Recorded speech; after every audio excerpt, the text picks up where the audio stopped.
Hey there, TZ here, and today we will be checking out apparently this setup from Hardware Canucks, and apparently it's a Eber setup. So his gaming setup is finally done. So let's check out what's in his gaming setup. If you don't know, Hardware Canucks is a tech channel that I often look at as well. It's a really awesome tech channel, and I think you should check out too, aside from my tech channel, of course.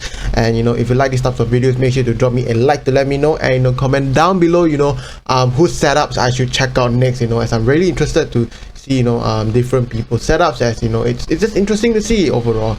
But yeah, subscribe if you haven't already, and without further ado, let's begin with the video.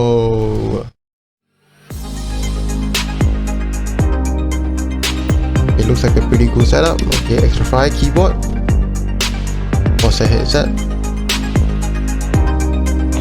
Okay, future Eber interrupting this episode. Now in the aerial set, you can actually notice the cables right over here.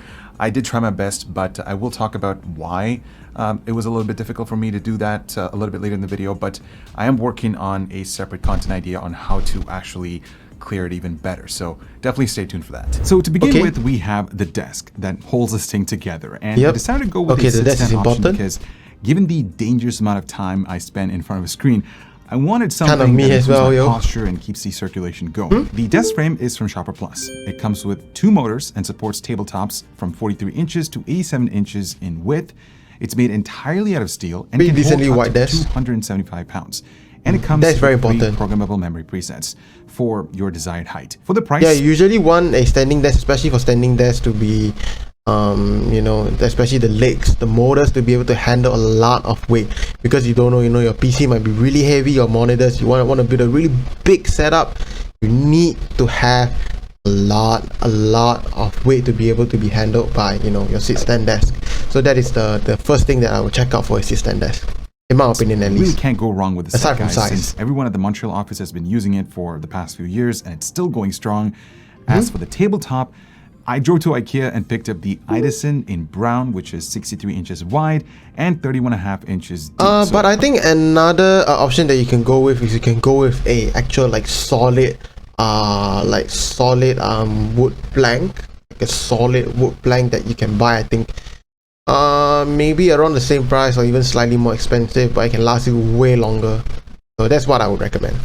Plenty of space to accommodate all the tech that's going on to the setup. Now, putting this whole thing together took me half a day because I had to make some room here in the studio. And the instructions that came with the frame were really easy to follow. They do provide the Allen keys as well, which was awesome. The brown finish is a completely different vibe, guys, compared to an all-white tabletop. True. Since it complements the white accessories in the setup, it actually adds a nice contrast too. I'm glad I went with this option. The monitor of choice is the new Sony InZone M9. Now, this is a 27-inch 4K 144Hz IPS display with an ultra-fast 1 millisecond gray-to-gray response time. And it comes with this unique tripod-like stand that adapts to your keyboard and mouse orientation. This has been a fantastic panel for my needs, which primarily involves gaming and, of course, doing a little bit more productivity-oriented stuff. 144 Hz is buttery smooth for the titles that I play. It's razor sharp, and I can also use it to edit my photos as well. Sony, I think you nailed the image quality on the M9. I mean, they make displays, so there you go. Designed and miniaturized in Sweden, you can now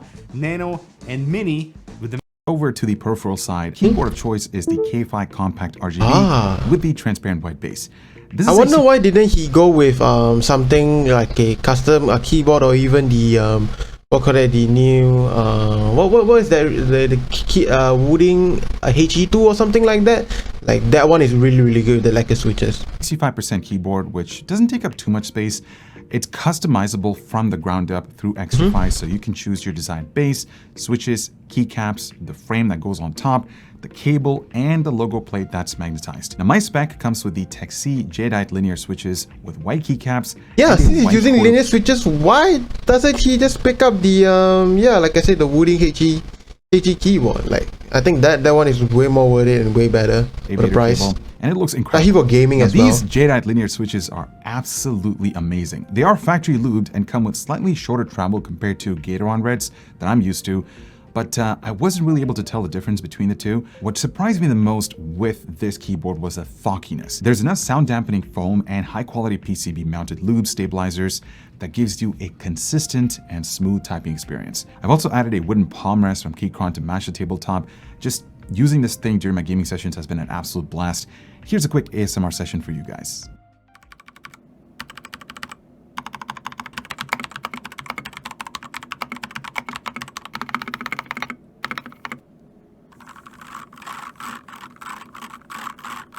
To complement the K5, I chose Xtrfy's M4 RGB wireless mouse in white. The ergonomics are perfect for my large hands. It comes with an extra modular shell that can easily be swapped out if you're looking for a little bit of support for your palm and tuning your grip style. I was actually really surprised at how lightweight the body is, considering the fact that there's an internal battery that's rated to last for up to 75 hours. Now, I've been using this thing for almost a month without plugging it in, and it's still going strong, so that's great. And the wireless performance is fantastic.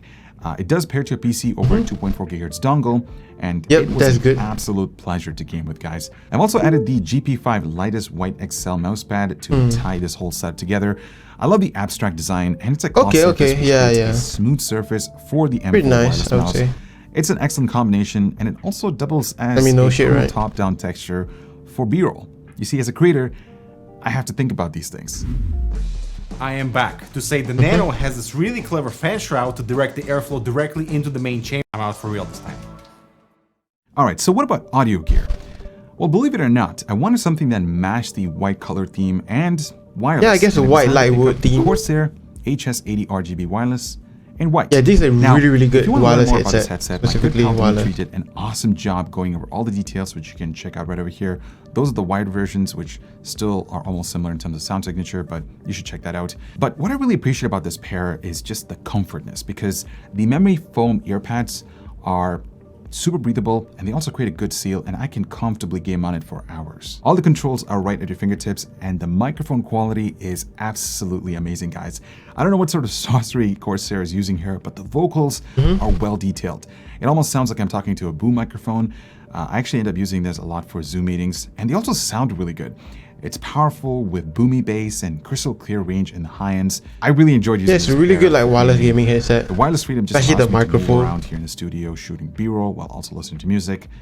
It's certainly worth checking out. Now, the last addition to the desk is some ambient lighting. I'm actually still looking to add some overhead lights to brighten up the space a little bit more, but for now, I chose Corsair's LT100 towers. These are slim RGB lighting strips that are attached to a base and is reversible depending on how you like the look. I got the starter and the expansion kit to add some more flavor to the setup, and it looks gorgeous, guys. The diffusion is perfect, it's bright, comes with a ton of lighting effects, and it just really adds some character to the space. Plus, makes it look interesting good in B-roll. Now, controlling the lighting effects or just any sort of settings is pretty straightforward through Corsair's IQ software. I had no hiccups so far. Fingers crossed on that part. They've also included a removable headset holder, which is perfect for my HS80 headset. So in terms of cable management, let me show you what I'm working with. Obviously, from this angle, it doesn't look the greatest, but if I were to shift to what normally I view, it looks perfectly fine. So I'm pretty happy with the way how it turned out. But let me show you my situation right over here. So right over here, I mounted a power bar at the top just to kind of clean things up a little bit. I've secured or routed my PC power and the monitor power and the power for the Corsair LT towers over there. And obviously the other reason why I mounted it was because of this Sony bar that's sitting right over here with the power adapter. Because of how short the cable is, this was the only way for me to that's kind of sad though. Place this without having that whole thing just dangle around right over here. So yeah, that was an interesting solution, but let me know if you guys have an alternative option for now. But at least it looks clean, I guess. In my opinion, the cable management is pretty good. Especially for like 610, like decent, I guess. That's about it. Now, one of not like extremely good, but like yes, comes with an internal cable management tray. So if you have any excess cables, you can simply just pop it inside. In order to access it, all you have to do is some things you can improve. You know, put the cables more inside, and you just secure it back. Stuff like that. Okay, so this is something that I really wanted to showcase in this setup video. It's a vertebrae system from Vivo. So essentially, what I've done is reroute all the cables coming from the desktop through this vertebrae system to my power outlets. So essentially, that includes the cable for the sit-stand desk, the frame, and the power bar. Now, what's cool about this vertebrae system is that it actually adapts to the position. Now, because this is a sit-stand desk, obviously I'm going to be switching between my sit and stand position. So if I click the sit setting, then you'll notice that it actually collides in a really cool fashion. And I don't know, it looks really cool, guys. So if you're thinking about finding a clean and simple solution to organize your cables, this is a must-have for a sit-stand. It looks pretty nice. That's it.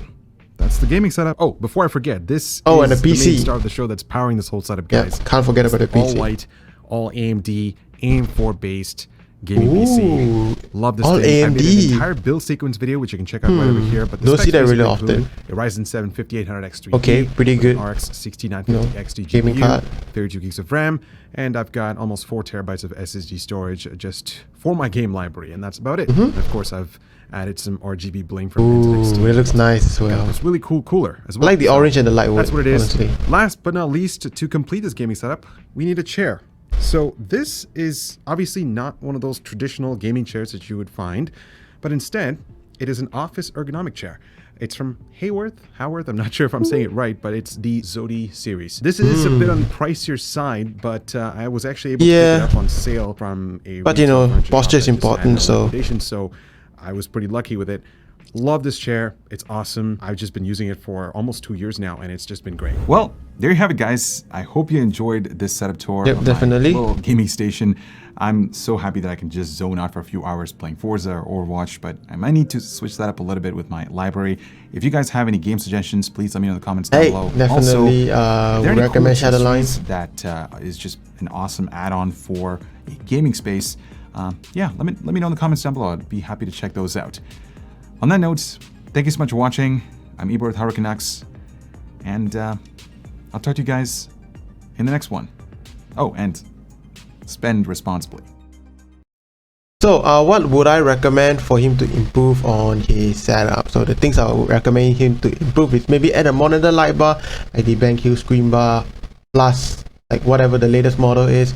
Also, it can shine more light onto the back. Not only that, but have light on the front as well. Since he's looking to add an overhead light, I think that's a much better option, much sleeker option as well. And since he's using this setup for Zoom calls as well, yeah, he could add the Insta360 web camera. I think that could be pretty cool. Or he also could add something like like the Insta360 web camera, and I think that could be really, really good. But anyways, what do you personally think about his setup? I think his setup is overall really good. Maybe improve the cable management a bit more as well. And yeah, and I think this could be a really, really awesome sort of clean, in a way, minimal-esque setup. Yeah.